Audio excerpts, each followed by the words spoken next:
Political 954 views, no ratings yet, loading. Print this post. Politicians say they will examine the letter with allegations toward the President of the National Integrity Commission, NIC, Anatoly Donshu, a letter signed by 4 other members of the institution. This could be remitted to law enforcement. The National Anti-Corruption Prosecutor's Office and Centre, NAC, say MPs. The letter arrived in Parliament last Wednesday.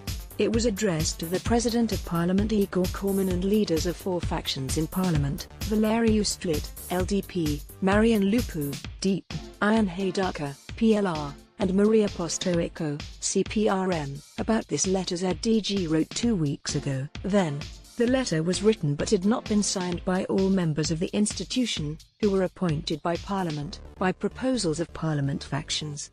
On Wednesday, June 18, however, it entered Parliament, after all 4 members of the NIC, Victor Stratila, proposed by civil society, Vera Lupu proposed by the LDP, Dumitru Primerianu proposed by CPRM and Leonid Murari, proposed by the DEEP, agreed with its contents. Here are questions to subtle leader LDP MPs in Parliament. Valeriu Strit confirmed that such a letter exists. I saw it. It is transmitted to fraction colleagues for information and colleagues from the Legal Committee Appointments and Immunities for analysis and proposals. I do not know what did other colleagues. We will meet to draw conclusions soon. Yes, it will be discussed, said Strit. Asked if he formed a personal opinion, the MP said that, if it is a petition jointly signed by 4 members of the NIC, it means that things are pretty serious. And if it is asserted what is asserted, things must be considered in terms of the law, says Valeriu Strit. Ion Haydaka, leader of the legislative LRP fraction, also confirmed that he has received such a letter, but declined to rule about it. I cannot comment it. There is Judiciary Committee. Here are questions too subtle to give an opinion. It's about NIC. It's an entity too serious to give an opinion. We will see. First Profile Commission must react, says Haydaka. Resetnikov, dig and you will find. I could not find Marian Lupu, leader of the DEEP, but we talked with Sergiu Sârbu, his colleague. He also vice president of Legal Committee Appointments and Immunities. He said that he heard about the existence of the letter, but he does not know its content yet. Such a letter I heard already entered the Parliament and it is left to see what we will do. I understood that there are some accusations in address of Anatoly Donshu on some violations, but we have not yet examined them. The letter came in the Commission, but we did not start its examination yet. It remains to decide when we will do this. Anyway, we will be obliged to examine it. Maybe in 2 to 3 weeks we'll do this. But, we will see the competence of Commission and what we can do under the law. If there are certain violations, we must see who is competent to examine them, said Sârbu. He admits that the letter could be sent to law enforcement. Certainly, Prosecutor, NAC must examine it. Indeed, we still have not talked about this letter. It's only a few days since it arrived.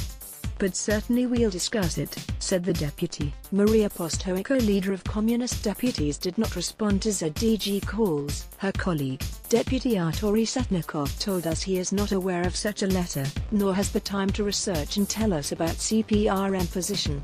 Contact Mrs. Dig, try and find her, prompted us former head of the Security and Information Service, SIS. NIC members expect normalization of the situation meanwhile, in the midst of scandal, until July 14, as we were informed by representatives of NIC. Anatoly Donshu is on holiday. Victor Stratila, deputy chairman, said that after the letter will be discussed by MPs, we expect Mr. President to understand that NIC is a collegial body and all decisions he have to discuss with us, not to adopt them by himself, unilaterally and without even communicating what he decided. Asked whether a solution in solving problems would be the resignation of Anatoly Donshu, Stratila said, "He will decide. The way he so far led it put big question marks vis-à-vis his capabilities to lead." Leonid Murari, another member of the NIC, who signed the letter, says he expects the normalization of the situation. Asked if the resignation of Anatoly Donshu would be a solution, Murari said that I do not think someone will get to something like that. I think it's not the time. It's not the case.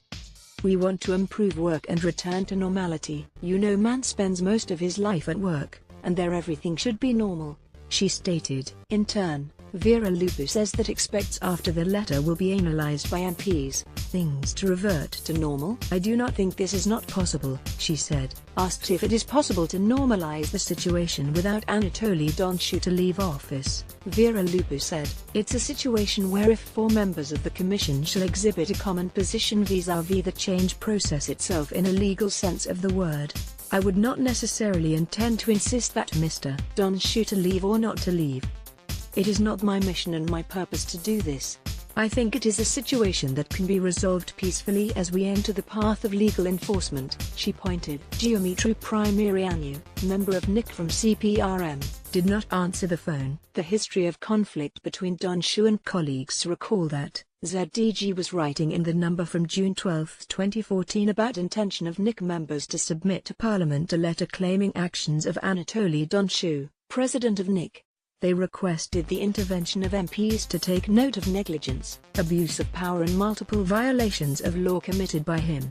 The letter says that Donchu acted biased in several cases examined by the Commission, as having a hostile attitude towards members of NIC and imposes employees of NIC office not to present to committee members requested information and documents, which committee members need for their work. This attitude of the President of the Commission led to the division into 2 camps, one, loyal to President Donchu, and another, trying to be impartial, which Donchu do not accept and blackmail employees by depriving of awards, not granting wage increases due, say NIC employees.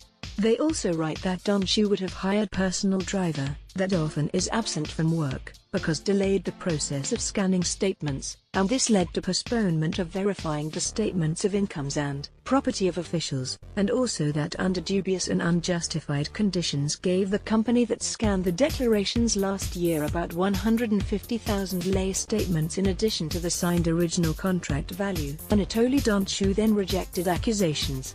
"I want to think it is not a political element," he said. He was then based on the fact that the letter was not signed yet. Simultaneously, Donchu was mentioning, in a statement posted on the NIC website, that some people, directed from the shadow, through invented insinuations are trying to mislead public opinion to compromise NIC and mimic its inefficient management.